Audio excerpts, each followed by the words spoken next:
What's going on, G-Meister here, and welcome to my review of Dragon Ball Super episodes 83 through 88. Without wasting any time, let's jump into the plot of episode 83. Goku and others arrive at Capsule Corporation. They discuss who should be on the team. Goku immediately suggests Monoka, but Beerus tells him that Monoka is sick and cannot participate. Goku and Gohan agree on Vegeta, Piccolo, Krillin, Master Roshi number 17, and number 18 and number 17, which brings the total number of fighters up to 9. Trunks and Goten are ruled out due to their inexperience. They proceed to ask Vegeta, who has been thinking of names for his second child. Vegeta refuses to participate. He says he will not fight while Bulma is pregnant. Whis uses his time warping ability to birth the baby sooner than expected in order to get Vegeta to agree to the fight. Everyone celebrates the baby's birth. Trunks is slightly disappointed he has a sister. He wanted to train with the younger brother. As soon as the baby is handed to Vegeta, he develops an attachment to her. Bulma names the baby Bola, even though Vegeta hoped to give her the name Askechelot. Weird name, but it's a Saiyan name. What do you expect? However, Vegeta quickly accepts Bola's name. Goku leaves the recruit members and heads to Krillin's house. That's the plot of the episode. Without further ado, let's jump right into the good. As soon as Goku arrives, Chi-Chi's like, "Can you eat this?" Like, "I think I made a little too much food, so you're like a garbage disposal for me, Goku, to like get rid of all this food really quick." Same thing with Beerus. So yeah, I just found that a little funny. Vegeta worrying about Bulma.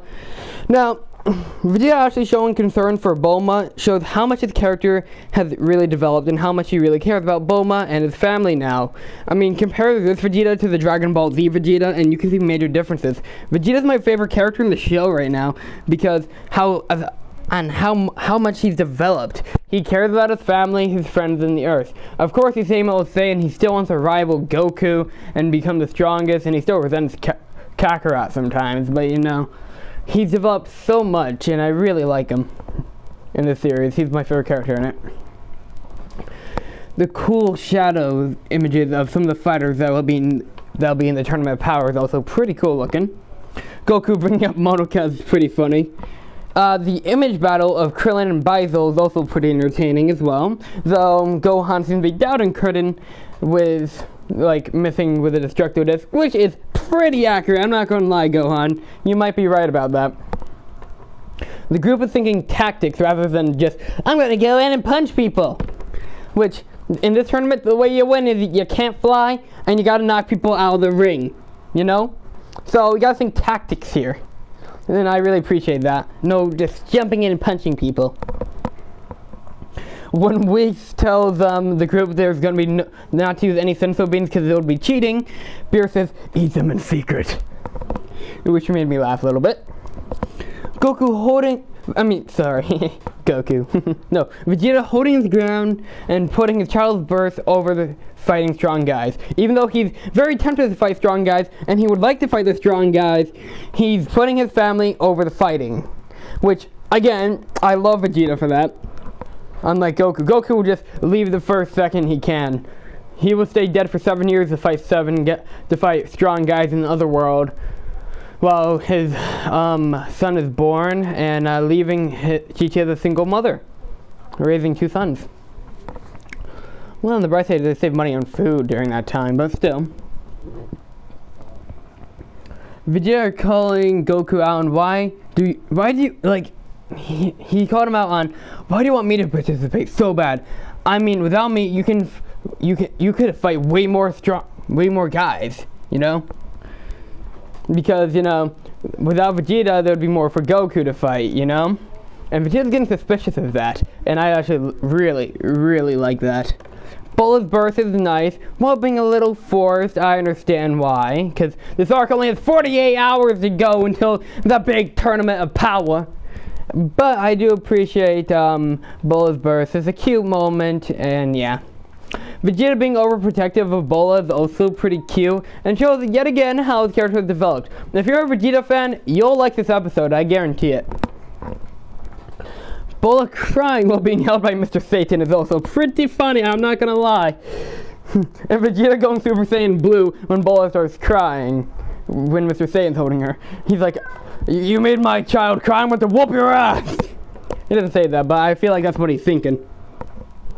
And Bola does the same thing while being held by Yamcha. And that's pretty funny as well. And Vegeta does the same thing, except I feel like with Yamcha, it'll be more personal considering that whole episode 70 business and Yamcha being Bulma's ex and all. He'd probably beat him up without any regret. Vegeta holding Bola is also pretty cute as well. And Yamcha imagining himself at the Tournament of Power, showing up late like a badass, like Goku in his visions like, oh Yamcha, you made it after all. And I kind of feel better for the guy, since he won't be in the tournament at all. He's not even being considered. But hey, Yamcha can dream. Just start training, man, get that power level up, and you may succeed. Right, we do have some bad, unfortunately, to talk about. Though overall, guys, this episode's pretty good. I want you to know that now. Alright, first of all, the fact is that there's only 28 planets in Universe 7. What the hell, Supreme Kai and Beerus? You guys suck at your jobs. Beerus just destroys planets based off food, and the Supreme Kai lets them develop on their own, with like him just being lazy and sitting around. He didn't decide to start doing anything until Majin Buu showed up in Z, so I mean, yeah, you guys kind of suck at your jobs. And the fact that there's only 28 planets in Universe 7, that's freaking stupid, man. I mean, even Dragon Ball GT realized, how would you have a grand tour if you only have 28 planets to explore? That's stupid. But still, the fact that Goku brought up sensu beans as something to use in the tournament, even though his team was the one that brought up the no drugs or anything like that rule, or any power-ups like that. That one is just a minor nitpick, but I'm really a little bit triggered by that 28 planet thing, though. But overall, guys, I say episode 83 is a really good episode, especially for Vegeta fans. And it's a birth of Bola, so there you go. We have two babies on the show, Pan and Bola. Alright, guys, let's move on to episode 84 and its plot. Goku and Gohan arrive at Krillin's house and ask him and number 18 to join the Tournament of Power. Number 18 convinces Krillin to participate in order to put his newfound martial arts training to use. Number 18 is reluctant to join herself. She quickly suspects Goku and Gohan of hiding something from them, but she ultimately agrees to participate for a 10 million Zenny reward. Gohan decides to test Krillin in a sparring match on the coast. Krillin swiftly defeats him by blinding him with his new move named the Solar Flare times 100 and knocking Gohan into the sea. Goku is excited by Krillin's new power. He challenges him to a sparring match as well. They relocate to a building owned by Mr. Satan, where Krillin quickly forces Goku to turn Super Saiyan and briefly manages to go toe-to-toe with Goku Super Saiyan Blue form. As they use Kamehameha waves against each other, number 18 interferes and attacks Goku. She justifies herself by noting that the Tournament of Power will be a Battle Royale match, and Goku cannot expect to fight one-on-one all the time. Goku concedes the match and realizes he will have to adjust his tactics in order to win the Tournament of Power. Number 18 revealed that number 17 is currently working at a wildlife reserve, but she does not know where it is. Goku decides to ask Tende to find number 17. Alright, so this is more of a Krillin 18 episode, so if you like Krillin, like myself, this is going to be another good episode for you. So let's jump right into the good, right off the bat. Krillin has a personal gym in his house. I don't know, I just find that fact pretty fun, you know. Number 18, knowing that something must be up, you're like, you guys are being a little suspicious about the Tournament of Power, you know. If it's just a game, you know, why are you acting so serious about it and wanting us to join and stuff? You guys are hiding something, basically. Excuse me, by the way. Marin says to Goku, "You're not rooting for your own son? That's weird, Uncle." And then Goku, after that, goes quietly, "You can do it too, Gohan." The rocks, Gohan and Krillin are fighting on, make for a cool battle environment. You know, we're getting some variety within the show. Instead of just fighting in a random wasteland or forest area, not forest area, like grassy wasteland area. It has environment and it just looks cool. Compared to Z, where, no offense, I mean, look at the Planet Namek Saga, the environments were not that interesting. This is an interesting environment, and I'm happy to see that. Krillin attacks Gohan while he's distracted by Marin rooting for for her father. So that's pretty cool. Gohan letting his guard down to his advantage. So that's pretty cool. Krillin Solar Flare times 100 is also pretty cool, and it's really going to be helpful in the Tournament of Power. Hopefully everyone packs sunglasses though when it's used. Speaking of sunglasses, number 18 pulls out sunglasses for her, Marin, and Goku, so they don't get blinded by the attack. I feel like 18 knew Krillin was going to use that attack on Gohan. And Krillin beats Gohan using tactics, because, you know, punching people is not always the way to go. This arc is proving that, you know? It's how it's going to make all the other side characters relevant again, you know what I mean? And I'm happy about that. The animation when Krillin is talking to Gohan after their battle looks pretty good as well. Number 18 is concerned for Krillin when he's about to go up against Goku. That shows she really cares about Krillin, you know?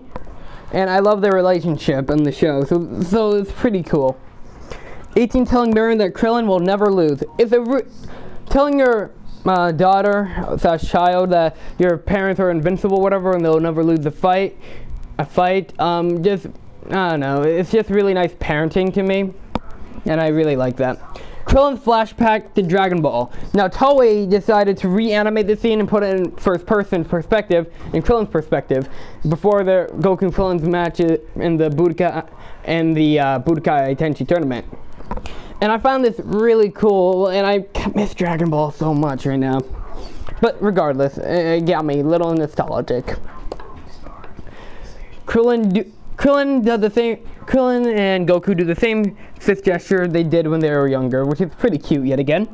The Rain on Satan Tower. Yeah, I like how we're moving locations again. We're not fighting on the coast of Rocky Mountainside again with like Krillin and Gohan fight. We're fighting on Mr. Satan's private building, and it gets intense with the rain and looks really good, and damn, that's an awesome environment. I would like to fight at that place in a Dragon Ball fighting game, maybe like Dragon Ball Xenoverse 3, maybe, who knows. Goku vs. Krillin is an entertaining fight in general, but let's talk about this more in depth a little bit, about some certain moments from the fight. Krillin tricking Goku into thinking he was going to use a solar flare, when in reality, he was just going to blast him with a bunch of ki blasts. That is smart, and it's using tactics. Yet again, good on you, Krillin. The animation during the fight between Goku and Krillin looks awesome, man. It's really good. Krillin used a hidden Destructo Disc, which he threw earlier to try and slice the ground below Goku. Damn, them tactics, Krillin. I'm loving them, man. You're becoming awesome yet again. Well, redeeming your awesomeness. The music when Goku goes Super Saiyan Blue again in this episode is really good. So yeah, I appreciate that. The animation of Super Saiyan Blue Goku also looks really good as well. Goku and Krillin's Kamehameha beam struggle is also pretty cool. And 18 kicking Goku's Kamehameha out of the way, it's just so cool. Goku learning that he needs more than punches in order to win this tournament. I've expressed that many times in this review already. So, yeah. I appreciate Goku learning that lesson, but it looks like he may still have a little bit to go, and we have less than 48 hours for him to learn that. And 18 Krillin's high five is cute. And Gohan telling Marin that Krillin and 18 won, but then Goku's like, hey, I did not lose that, okay? Okay, I want to get that clear now.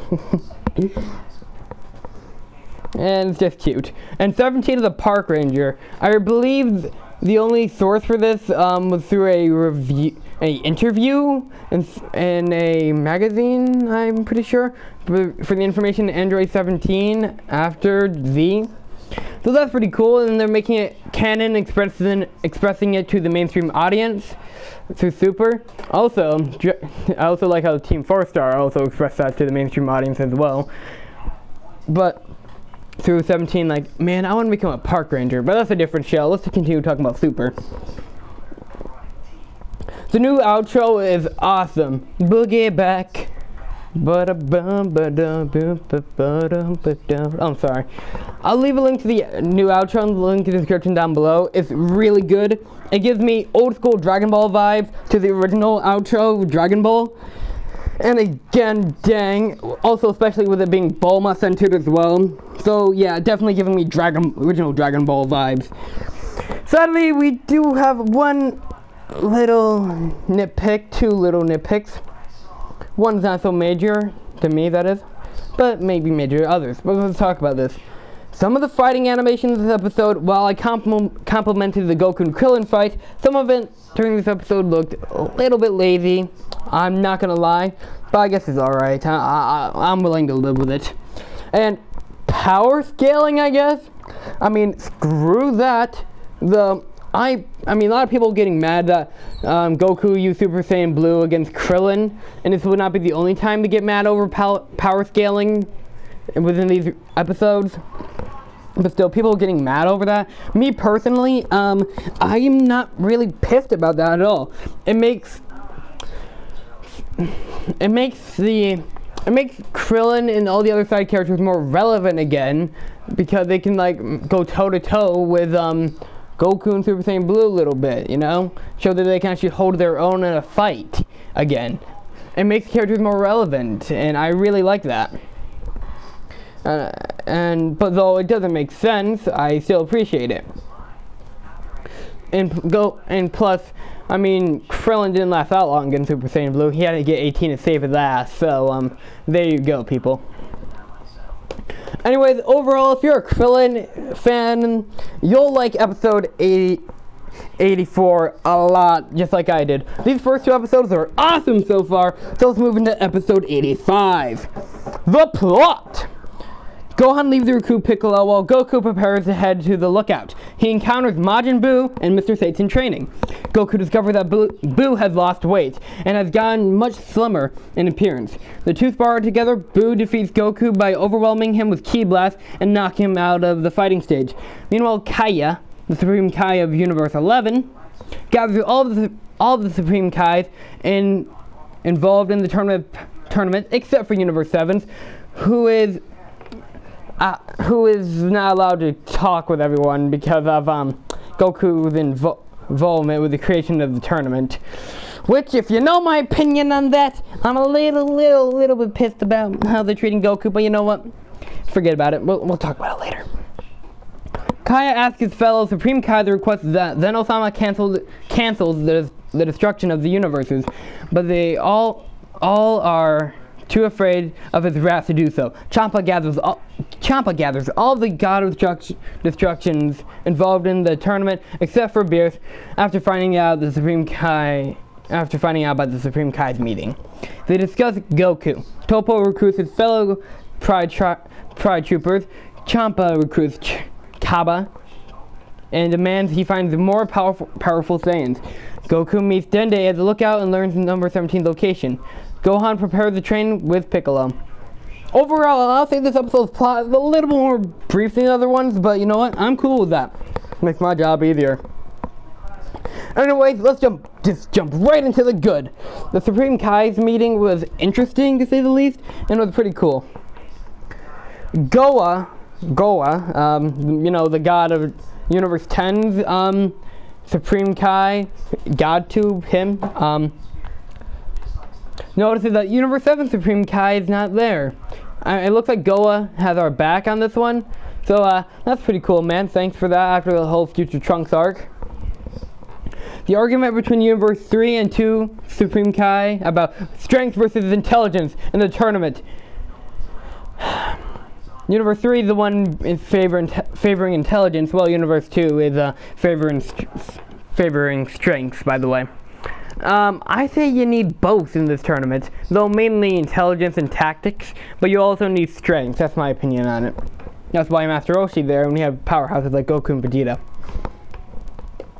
Skinny Boo is just pretty cool to look at, guys. I'm not gonna lie. I kind of hope he stays like this, but judging by the marketing of the Universal Survival arc, from the teasers to the buffers to the intro itself, it looks like, and also the outro, it looks like Boo is gonna go back to normal fat Boo again, which I don't mind. But I don't know. This design reminds me of Skinny Super Boo when he first arrived, like when he was gray and everything. So yeah, that's pretty cool. I just wish he kind of stays in this design, I think it's just made to sell merchandise, but more merchandise. Of like, ooh, kids, buy the Skinny Boo, like, action figure or whatever. But still.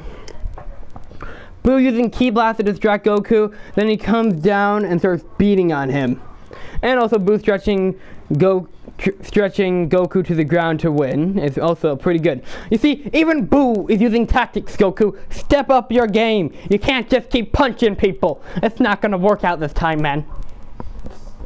Goku learned that he has to be more on his guard during the tournament. Gotta love these lessons Goku's learning, I guess. Topo in a suit is awesome looking, I'm not gonna lie. And the fact that the Pride Troopers flying a spaceship in matching uniforms and save innocent people is so cheesy, but it's so great.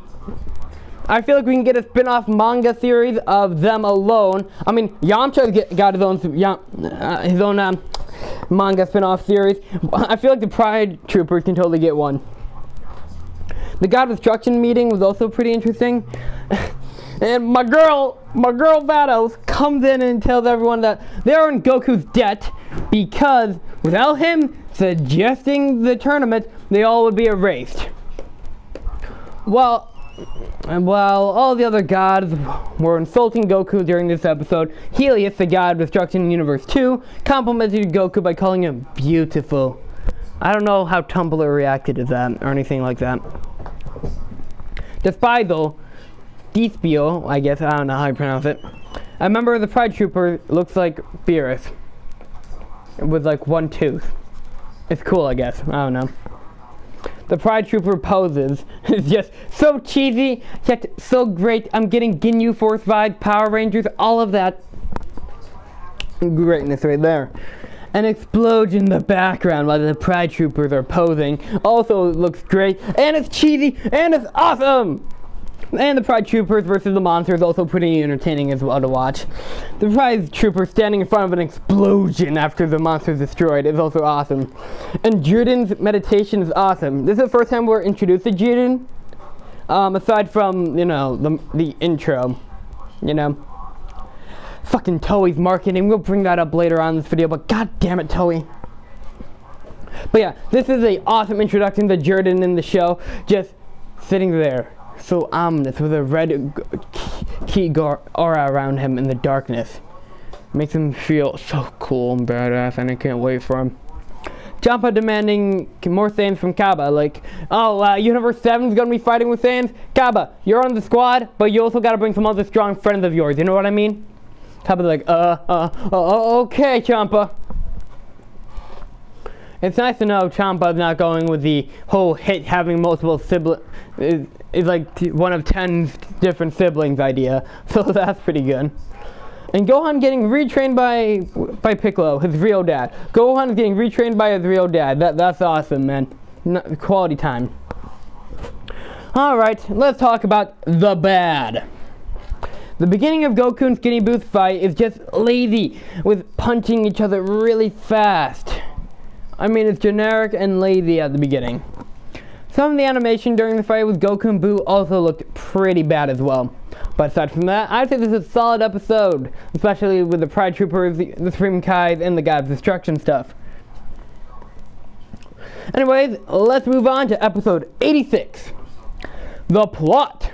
On their way to the island where number 17 is working, Dende explained that since the conclusion of the Cell Games, number 17 has started a family and has gotten far stronger. Dende also revealed that Kid Buu has reincarnated as a young Earthling with a massive fighting potential. Dende asked Goku to train him when he's old enough. They reach the island. Goku arrived just in time to witness number 17 defeat a group of armed poachers. As they introduce themselves to each other, a large army of poachers arrive. Goku and 17 team up to subdue them all. Afterwards, number 17 explained that the poachers are after the Minotaurus in order to steal its rare and valuable horns. The two decide to have a sparring match. Number 17 eventually matches Super Saiyan Goku, and which causes him to turn into Super Saiyan Blue. Goku launches the Kamehameha wave at number 17, who easily deflects it with an energy shield. The two go toe-to-toe for a little while. Number 17 ends the match in order to avoid catching the island in the crossfire. Afterwards, Goku attempts to convince him to join the Tournament of Power, but number 17 is uninterested. He remains indifferent even when Goku reveals that the losing universes will be erased. Meanwhile, alien poachers arrive on Earth. That they set their sights on the Minotaurus. Right. Here we go. Let's talk about the good in this episode, you know? Alright, the Lookout can fly through the sky. I didn't know this at all. We never knew this throughout Dragon Ball, but it's pretty cool. I'm not gonna lie. Alrighty. Moving on off that note. The fact that 17 has a good job and a good family. After the Cell games, I feel, and after all the experimenting Dr. Dro did, abducting number 17 and 18 when they were like teenagers, so they couldn't live a normal life, it's nice to see after the Cell game that they both can live a normal life. Number 17's happy with his children, his job, he got his dream job, and a wife. He settled down, and that's awesome. And for 18, she settled down with Krillin, the first person who ever showed really any compassion towards her, and yeah, and just treated her like a actual human being, kind of. And they have a beautiful daughter, and they have a nice suburban life, you know. I'm happy for them for that. Okay, moving on. Then they talking about Oob and telling Goku to train him. Perhaps this scene right here gives more development and build up to the end of Dragon Ball Z. Some people were unsatisfied to the end of Z, myself included, but this scene helps build it up a little bit. So yeah, I appreciate that.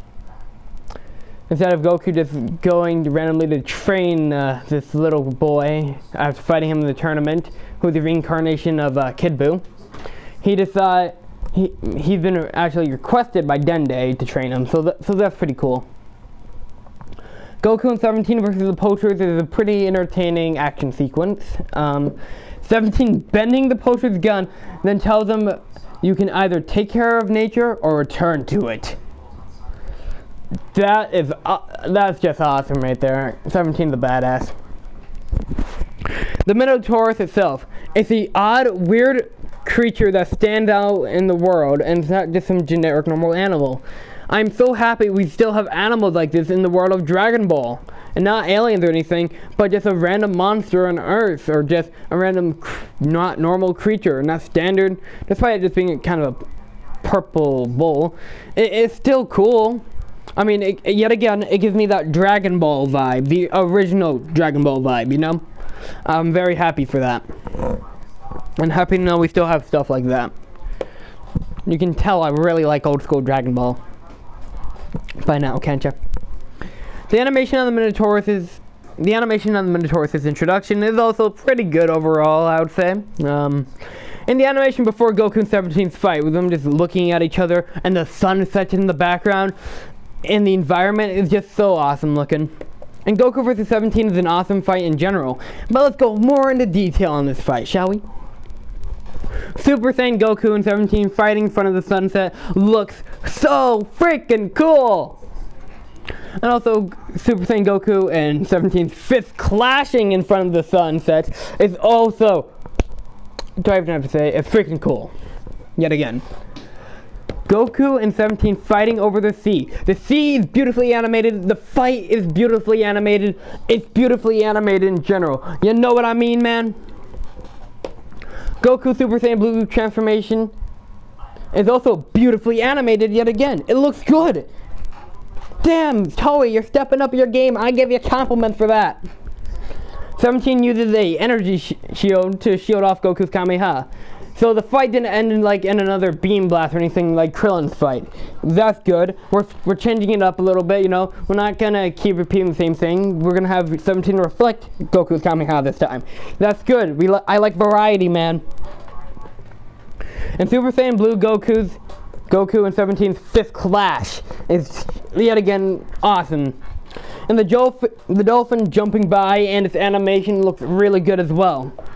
In the animation when Goku and 17 are talking at the campfire after the fight, it's just so... It just looks good. Not as good as the fight itself, but the campfire and everything looks nice. Goku and 17 kind of but still, during that sequence. And the fact that 17 refuses to join the Tournament of Power. He's like, I don't really care about this, man. Go get someone else. I don't care. I mean, in 17, unlike his sister, Android 18, excuse me, refuses a bribe of the 10 million Zenny prize. That is impressive. And I really like 17's character. The wind blowing in the campfire when Goku reveals the universe race possible penalty. It's just so dramatic and awesome, and it really sets the scene in the mood and everything. I really like this. And 17 doesn't care about being erased, because if they do get erased, they will all be erased together, so what will it matter? I honestly find 17 really as a unique character in this cast right now. His reintroduction is really awesome to the show, and it doesn't feel as forced as you think it would be. And not just marketing. Anyways, let's move on to the bad, sadly. Some of the animation during the fight between Goku and 17 looks kind of at times like normal and super. We didn't get to see the picture of 17's family, which really annoyed me, and everyone else. Beerus interrupting the episode with food jokes. Beerus, you're just here to increase the runtime a little bit. Get the hell out. You don't belong in this episode. And 17 doesn't let Goten and Trunks guard the island. I mean, the hell is Goten and Trunks' purpose in this show, really? They can't participate in the Universe 6 tournament, they can't participate in the Tournament of Power, and they can't even guard a freaking island. The hell their purpose? I mean, come on. Though this quickly does fix itself in the next episode. But still. Yeah. Though I don't understand why they weren't in the Universe 6 tournament or the Tournament of Power. It's mainly because they're inexperienced, immature, blah blah blah. There you go. I understand. Don't worry. And the space poacher idea just feels really unoriginal. I mean, Android 17, he's the park ranger. He supports nature and all of that. We should do poachers again, but he already fought poachers. We should add space and aliens, space poachers. There we go. Genius. I don't really like the idea. It just feels unoriginal and generic. And the marketing for this, it's not even something wrong with the series itself. It's how Toei markets the universe survival arc. It's just, they revealed all the fighters already, so we already know that 17's gonna join, and it kind of killed the whole drama we're feeling that 17, like, he refused to join the Tournament of Power? Who's gonna replace him? Or is he gonna join later on, or what? No, we won't care, because we see Android 17 in the intro, the outro, the buffers, and the marketing in general.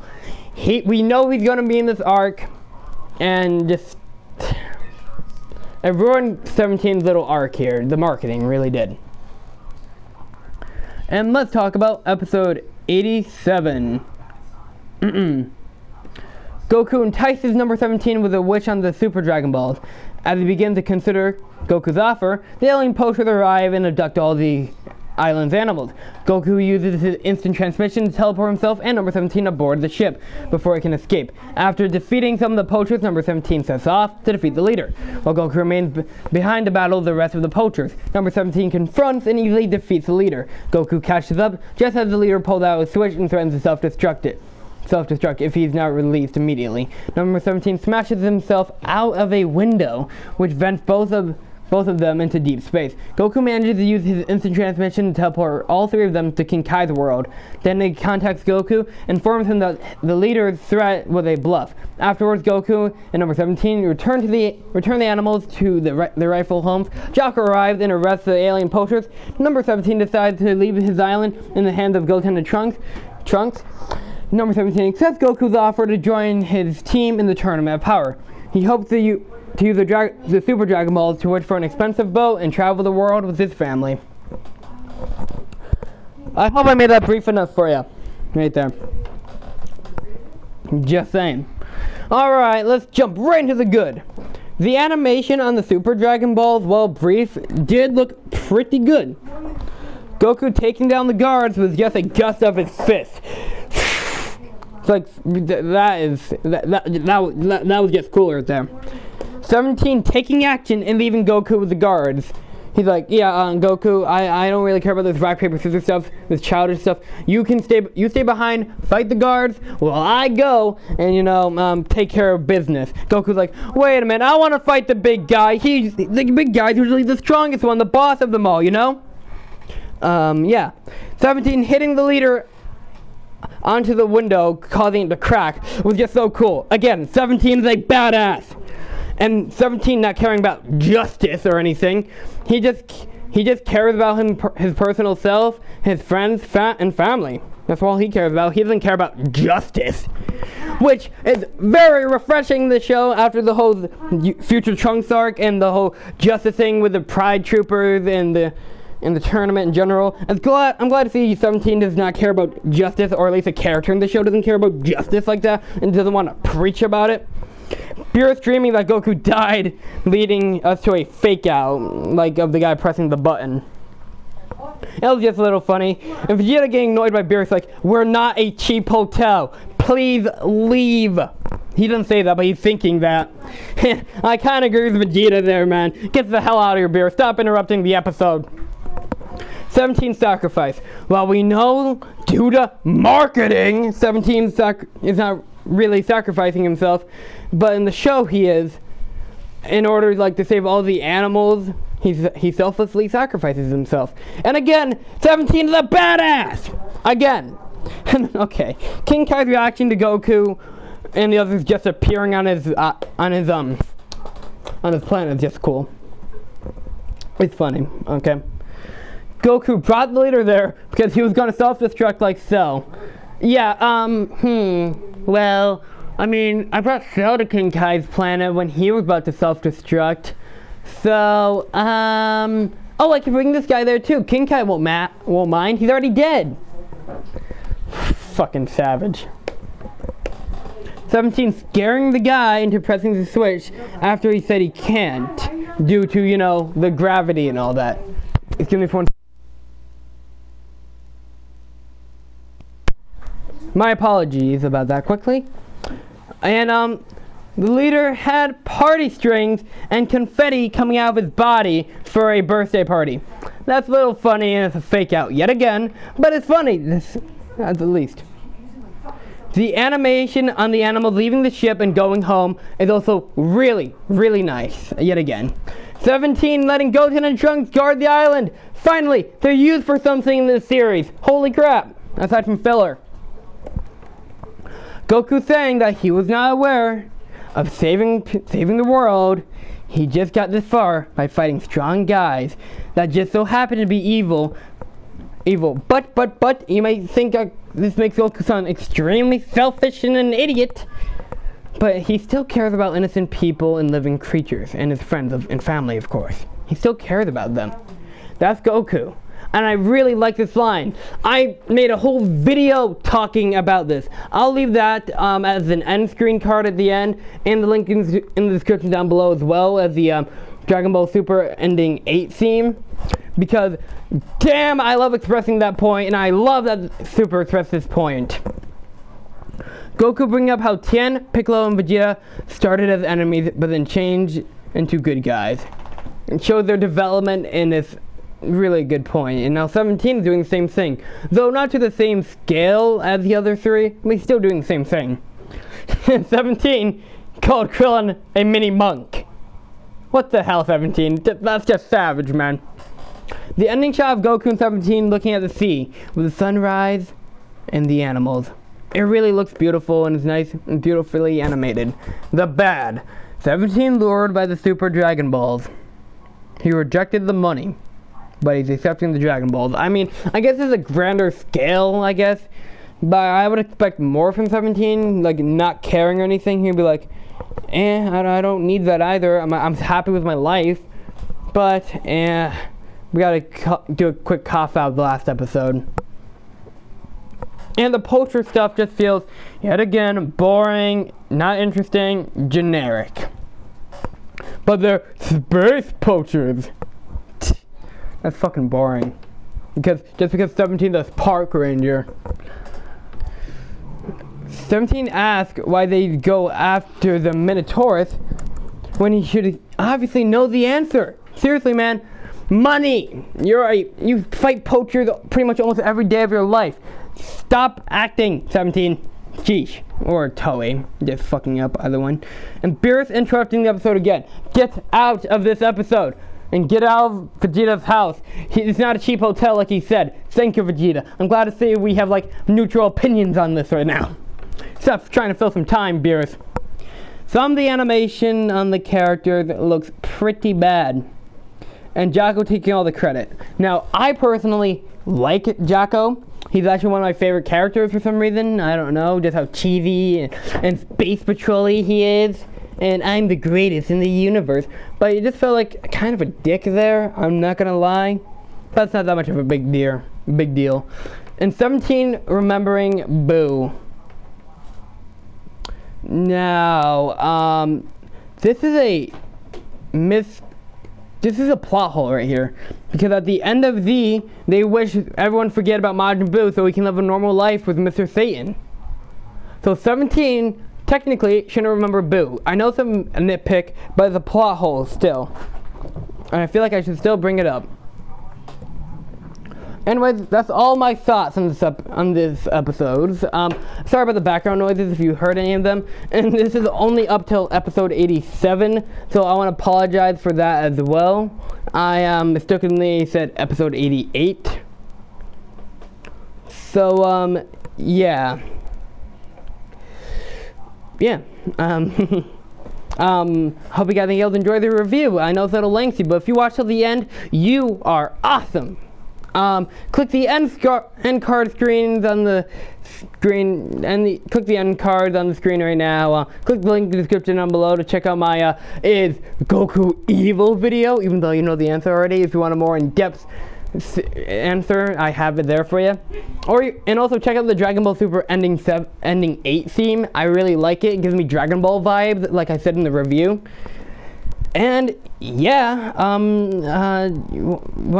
if you want to see more Dragon Ball Super reviews, or just reviews on like stuff like this in general, or just, or if you just enjoyed this review in general, be sure to like, comment, subscribe, you know what to do, and all that stuff. Join the notification squad if you want to know every little video I make and do.